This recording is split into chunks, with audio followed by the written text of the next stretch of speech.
Hello and welcome. I'm Dhananjay Talwar. I'm here with Jacob Williams. We're the founders of Threshold Education, a tutoring agency based in London, and we provide specialist tuition to a range of students at various levels for entrance to top schools and universities throughout the country at various entrance points, 11 plus, 13 plus, as well as tailored exam help for GCSEs, A levels, and etc.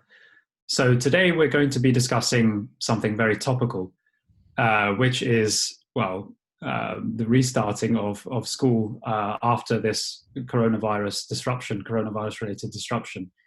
And Jacob, as the expert on this topic, will just be fielding a few questions which many of our students and parents might well be facing right now and be wondering about at this moment.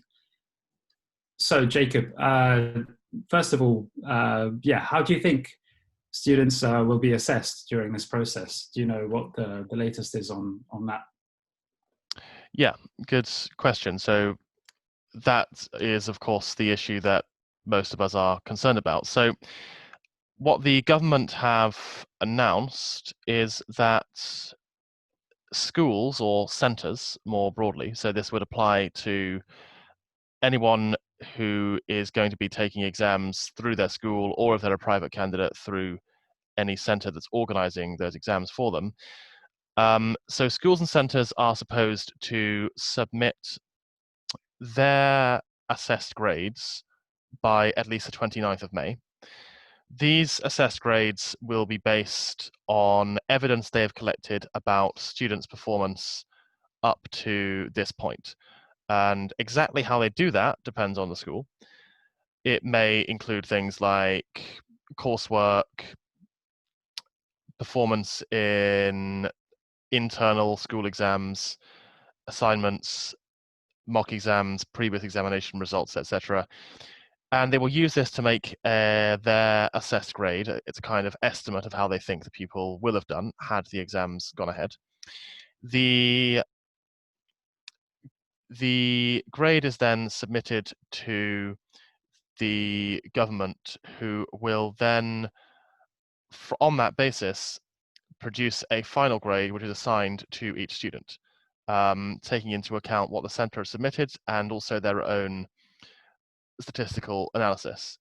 And this final grade is then going to be given to students at the usual point in August. So that would be the 13th of August for A levels and the 20th of August for GCSEs.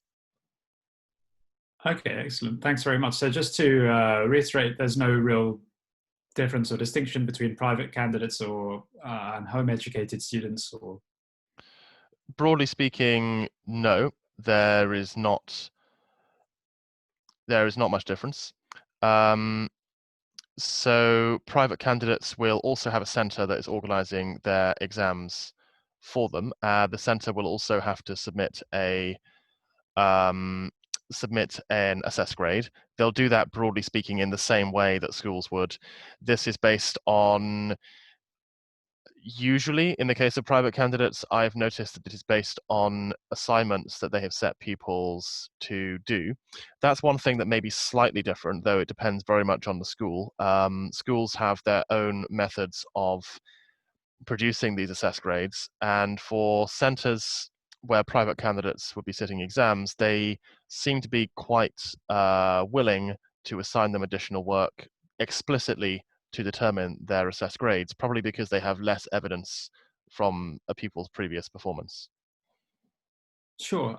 Thanks. And so, how would these teachers go about calculating these students' grades? Is it really going to vary considerably depending on the school, and is it something perhaps to worry about or not? Well, there's two approaches that schools are taking. Some schools are saying that they will simply take into account evidence produced up to the school closures on the 20th of March, which would then mean things like exams at the end of year 10 or year 12, coursework, um, classroom participation, and any other records of student performance that they've acquired. Other schools are saying that, well, they would normally conduct assessments in May, and they're going to continue to conduct assessments in May, and they will collect evidence right up until the 29th of May, the deadline for submission, either through doing some kind of online unofficial exam or through setting extra pieces of non-exam work to be completed. So there are a range of different ways schools of doing it, but they tend to fall into one of those two camps. Okay, absolutely. Do you know if there's any difference for universities or um, entrance exams to schools at Yeah, all? so universities are a slightly different situation in that most of them are still operating, albeit online, and they're still going to be carrying out assessments. It depends very much on the individual university. I would definitely recommend that students are in close contact with their own university for that information. But generally speaking, it seems to be that they are putting more emphasis on coursework, and some are conducting exams remotely. In many cases, that means open book exams, since it's difficult to enforce exam conditions. In some cases, though, it doesn't, and they're still trying to manage exams in as close as possible a way to normal, but remotely. Sure. And in the case of entrance exams for schools, is that a rather similar situation? Yeah, so it depends entirely on the school. This is not a very centralized process. The best thing to do is simply to ensure you're in close contact with the specific school that you're applying to and follow their updates very closely, because they will be providing the most up-to-date information, and there's no centralized coordination of this at all. Okay, excellent. And once the teachers have finalized well, have calculated the students' grades and perhaps submitted them to the government, what is there anything that, or when would these results actually be finalized and then revealed to the Yeah. students themselves? Yeah, so that's a very good question.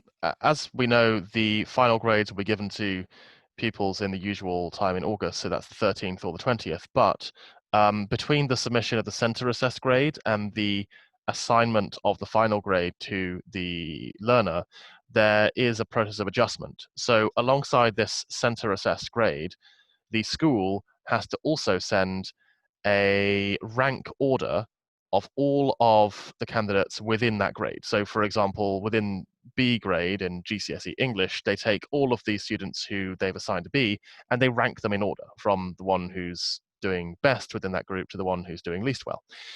And this is used by the government for a kind of statistical adjustment of those grades. So they can take into account the fact that different schools may assign them in different ways, and some are more generous with their assigned grades than others. So there's still this process of adjustment once the assigned grades are made. There's also no way for pupils or parents to find out the assigned grades. So we're kind of in the dark about exactly how they're going to make those adjustments, but it's supposed to ensure fairness to all pupils regarding of the kind of school that, regardless of the kind of school that they are attending. Okay, wow. So potentially quite arduous. And after this is all done, or once these processes are finished and the students receive their grades, is there anything that they can do if they're unhappy with them? Yes, most likely. So the government announced in March that pupils would be able to sit full GCSE and A-level exams in September 2020, when schools return after the summer holidays.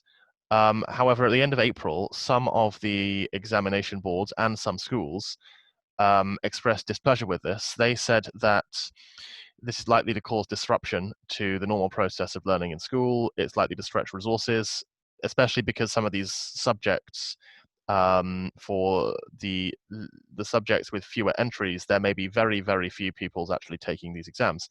Um, so on that basis, some of them have suggested that the option of retaking, or rather of reassessing the grade you are assigned, will only apply for the most important and popular subjects, specifically maths and English. It's still uncertain what the final decision will be. This is being actively debated by the Department of Education and the schools and the examination boards. The government's wish is that pupils will have the ability to retake those exams in September. that may not entirely materialize, in which case some pupils will have to wait until May 2021. Right. Okay. So it's something to keep an ear out for. Yeah, yeah, Potentially. absolutely. Yeah.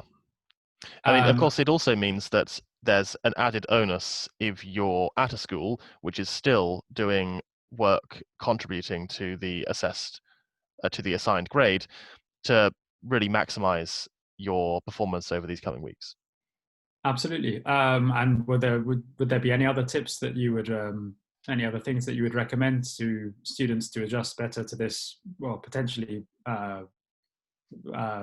really distressing disruption? Yeah, well, I would say the most important thing is not to lose the habit of regular study. This, to a large extent, I suppose, depends upon the school you attend, because while some have tried to conduct an entire day's online schooling, including assemblies, others have taken a pretty minimal approach and are not providing that much support beyond perhaps setting a little bit of work for people to complete remotely without much feedback or supervision. So if you're at a school which is closer to that latter group, there's a real danger that students will lose the habit of regular disciplined study over this very extended um, period of no school, which in some cases will go up till September. That's 6 months outside formal education. So it's very important over the summer that pupils continue to study regularly, they follow some kind of organized revision program, and that even if their school is not taking into account any further evidence they may produce to determine their assigned grade, and even if they're very confident that they don't want to then later retake those exams, even then, it's going to make a huge difference to students' long-term academic performance, whether that be going into A-levels or going into university, both of which are very, very big jumps in the demands placed on the students and vitally important to prepare for. Okay, excellent. And now that we are actually starting to gradually enter a phased return process, whereby some students are actually going back to school. I think reception years 1 and 6 have Yeah. currently been given the go-ahead. Do you know exactly how this is going to work, and how could students and parents possibly prepare themselves for it? Yes, it works in slightly different ways depending on your location. So there are some areas where many schools are remaining closed. There are some where schools have seen up to 70% of those year groups attending on the first day. The average seems to be around half, because many parents still have anxieties about sending their pupils back. The important thing is to try and make this a seamless process, to try to ease the transition. It shouldn't be a sudden shock and an all or nothing return to learning for pupils, but this should be part of a general process of um, really just continuing the work that we are hopefully doing in homeschooling and academic preparation and mentoring over these challenging weeks remotely, to make it as smooth a process as possible. Okay, brilliant. Thank you very much for your time. Thank you for speaking today, and best of luck to everyone resuming school over the next few days, and to everyone whose grades are likely to be assessed over the coming weeks. Thank you very much for listening.